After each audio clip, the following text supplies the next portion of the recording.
आज हम सप्तम कक्षा की हिंदी विषय पढ़ने जा रहे हैं। बच्चों कैसे हैं? मैं आशा करता हूँ सब खुशी में होंगे। आज वर्षा ऋतु के विषय में पढ़ेंगे। रिमझिम सी बूंदें जग के आंगन में आई, अपने लघु उज्जवल तन में कितनी सुंदरता लाई। मेघों ने गरज गरज कर मादक संगीत सुनाया, इस हरी भरी संध्या ने हमको उन्मुक्त बनाया।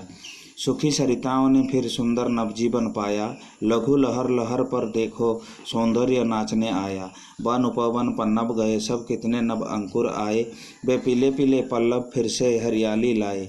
वन में मयूर अब नाचे हंस हंस आनंद मनाए, उनकी छवि देख रही है नभ में घनघोर घटाएं। प्रतिपल हम नाचें खेले जगजीवन मधुर बनाएं, अपने छोटे से घर में सुख का संसार बनाएं। यह कविता को नर्मदा प्रसाद खरे ने लिखा है। इसमें जो कठिन शब्द हैं उनके बारे में हम कहेंगे। लघु का अर्थ है छोटा व छोटो, पल्लव का अर्थ है पत्ते व पत्र, मयूर का अर्थ है मोर व मयूर, छवि का अर्थ है शोभा, उज्ज्वल का अर्थ है उज्ज्वल स्वच्छ, उज्ज्वल व स्वच्छ, मादक का अर्थ है मतवाला करने वाला, मन को मनमुग्ध करने वाला, उन्मुक्त प्रसन्नता से पागल हो जाना, खुशी से पागल हो जीवा। सरिता का अर्थ है नदी नई, नवजीवन नया जीवन नवा जीवन, पनपन्ना का विकसित होना, विकसित है बाबा बढ़िबा, घनघोर बहुत घना व कलाहंडिया, घटा माने बादल, प्रतिपल था सर्वदा, उपवन बाग बगीचा बा बगीचा बोली कहती। तो किसी से भितर आम प्रश्न भी पचारि पारिबा। पानी के बूंदे अपने उज्जवल तन में क्या लाई?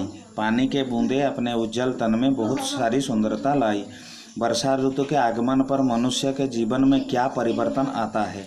वर्षा ऋतु के आगमन पर मनुष्य बादलों के मादक संगीत सुनकर और हरी भरी संध्या को देखकर उन्मुक्त हो जाता है। उसी तरह मनुष्य के जीवन में परिवर्तन आता है। कवि के अनुसार वर्षा ऋतु में नदियों में क्या परिवर्तन आता है? कवि के अनुसार वर्षा ऋतु में सूखी नदियों में पानी भर जाता है और छोटी छोटी लहरें खिलती है। यह बहुत सुंदर लगती है। मयूर काले बादलों को देखकर कैसे नाचता है? मयूर काले बादलों को देखकर हंस हंस कर नाचता है। मेघ गरज गरज कर क्या सुनाता है? मेघ गरज गरज कर मादक सुनाता है। कविता के पंक्तियों को पूरी कीजिए।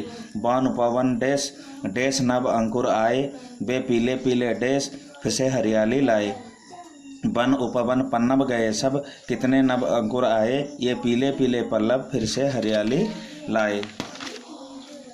निम्नलिखित शब्दों के दो दो पदयोवाची शब्द लिखिए। जग संसार जगत, मेघ घन घटा, सरिता नदी निम्नगा, उपवन बाग बगीचा, पल्लव पत्ता पर्ण। निम्नलिखित शब्दों का अर्थ लिखकर वाक्य बनाइए। उज्ज्वल उजाला, हमेशा उज्ज्वल वस्त्र पहनना चाहिए।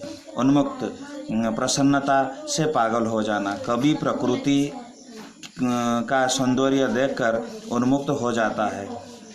पत्ते पल्लव, बसंत के मौसम में पेड़ पौधों में नए नए पल्लव उगते हैं।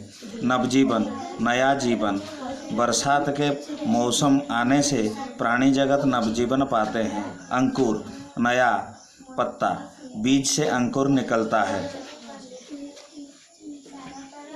किसने हमको उन्मुक्त बनाया है? वर्षा ऋतु की हरी भरी संध्या ने हमको उन्मुक्त बनाया है। हम किसमें सुख का संसार बनाएं? हम अपने छोटे से घर में सुख का संसार बनाएं।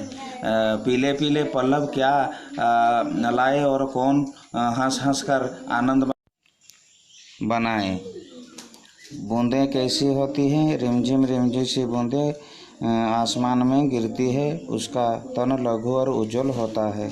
कौन मादक संगीत सुनाता है? मेघों ने गरज गरज कर मादक संगीत सुनाते हैं।